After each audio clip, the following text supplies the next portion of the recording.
بسم الله الرحمن الرحيم، والصلاة والسلام على أشرف المرسلين.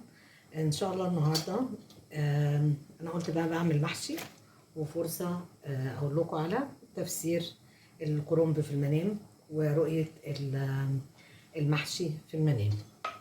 الأول بقول لكم الكرنبة طبعا سلقتها وقطعتها كده، وبقطعها زي ما احنا شايفين كده.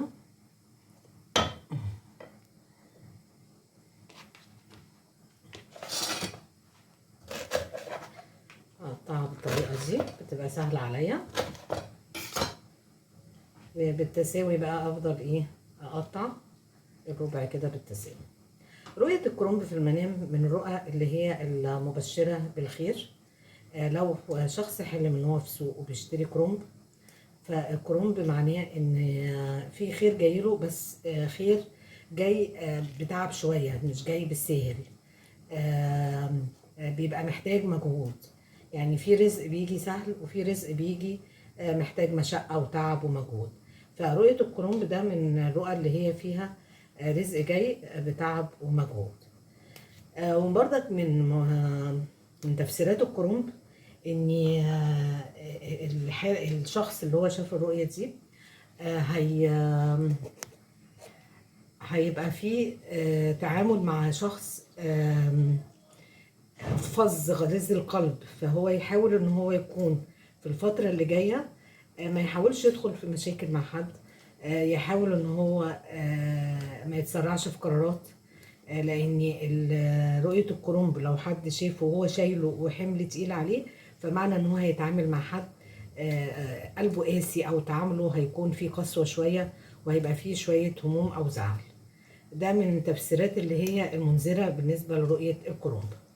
لكن لو حد حلم ان هو جاب كرنب وسلقه وقطعه وحشاه، فامر هو هيدخل فيه بخير، والامر ده هيبقى فيه رزق واسع ليه. بس زي ما انا قلت لكم هيبقى رزق جاي بتعب ومشقه، مش رزق جاي بالسهل. ده بالنسبه لرؤيه الكرنب في المنام. طيب لو شخص حلم ان هو بيحشي، يعني اكل بيحشيه، يعني مثلا المحشي ورق عنب كرنب كوسه. الحشو معناه كلام، في كلام هيدخل فيه مع حد. الكلام ده هيبقى يا اما بالنسبه له في بشرة خير، يا اما هيبقى في مشاكل وهموم، والهموم دي هتنزاح. لكن لو هو المحشي بيحشيه بسلاسة وبأسلوب كويس، وحاسس ان هو الحاجة طالعة مظبوطة معاه، فكلام هيدخل فيه مع حد هيبقى فيه مناقشات. المناقشات دي ممكن هيبقى فيها رزق. لكن لو هو بيحشي والحشو ده حاسس ان هو مش حلو وشكله مش حلو في المنام، فمعنى ان هيبقى فيه كلام هو هيدخل فيه، الكلام ده هيبقى فيه مشاكل بالنسبه له، فبرضك يكون على حذر. وزي ما احنا قلنا رؤيه الاحلام فيها مبشرات بالخير، وفيها مبشرات وفيها منذرات.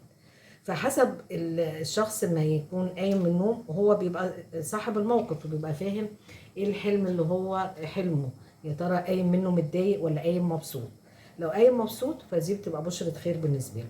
لو هو قايم متضايق ومخنوق، الحلم ممكن يبقى شخصين حلموا نفس الحلم، يعني مثلا انا حلمت بكرنب وحد تاني حلم بكرنب. لو انا حلمانه ان انا فرحانه وانا شايله الكرنب وكده، فده رزق جاي لي.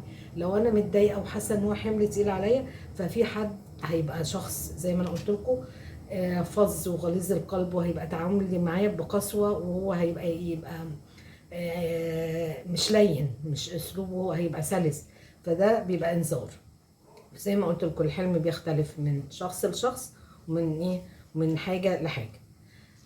ادي بقى الكرنب زي ما قلت لكم اهو بقطعه. بصوا بيبقى صفوف متساويه ازاي، علشان خاطر انا بقطع بالتساوي، فعشان يطلع سهل بالنسبه لي. الاول بقطعه بيبقى رقات كده، وبعد كده بمسكها الكرنبه اروح مقطعها ورق كده. ده بالنسبه لرؤيه لو حد حلم بالكرنب، او زي ما قلت لكم لو حلمنا بمحشي حشو كلام. اي حاجه فيها حشو في المنام، يعني مثلا المحشي فراخ بحشيها، محشي مثلا بتنجان او فلفل او كوسه، او بحشي حمام، فده حشو. حشو يعني كلام، في كلام هيحصل مناقشات. وحسب الرؤيه، لو انا قايمه مبسوطه هيبقى الكلام ده فيه خير بالنسبه لي. لكن لو قايمه متضايقه هيبقى الكلام ده ممكن يجيب ايه، مشاكل او هموم.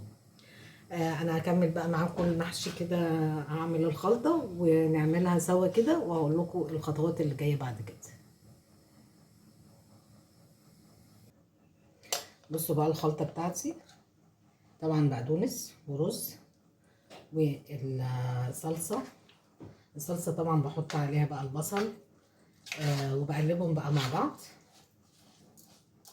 واهم حاجه التوابل، بحط بقى ملح وكمون وشطه وكزبره ناشفه، كل ده بيبقى حلو قوي في خلطه المحشي.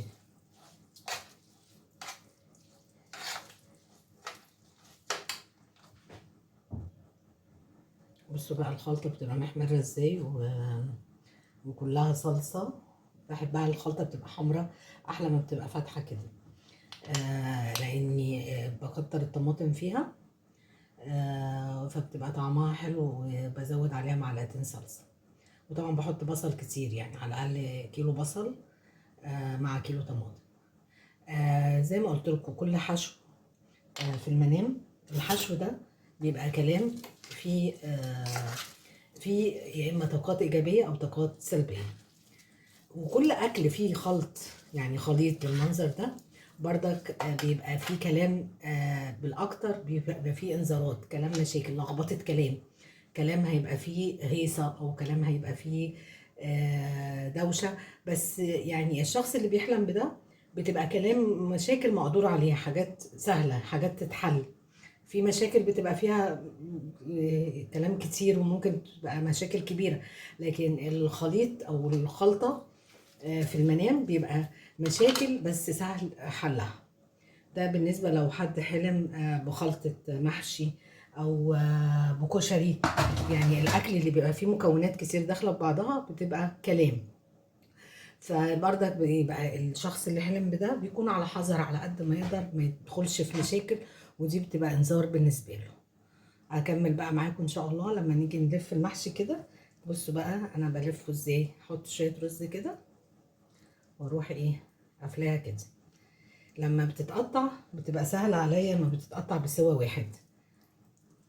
بصوا بتبقى سهله كده، وبتبقى محشيه بالمنظر ده، وبتبقى صغنونه كده وجميله. ده بالنسبه لللف. يبقى زي ما احنا اتفقنا، اي كلام اي حلم فيه محشي او حشو، فده كتر كلام. فيعني هتقابل شخص هيبقى ممكن يدخل واحد في مشاكل، او بيبقى رغاي كلامه كتير.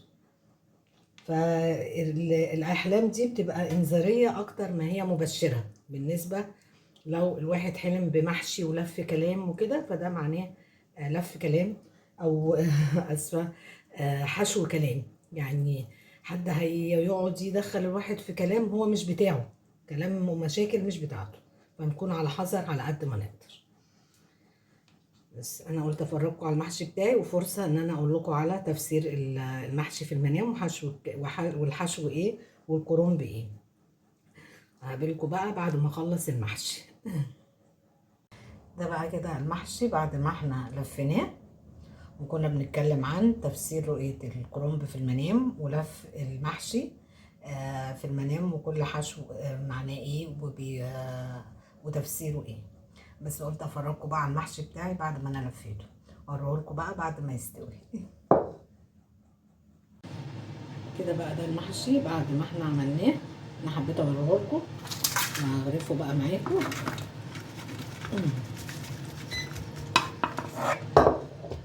شايفينه سخن مولع ازاي، حلاوة المحشي كده في الشتاء يا جماله.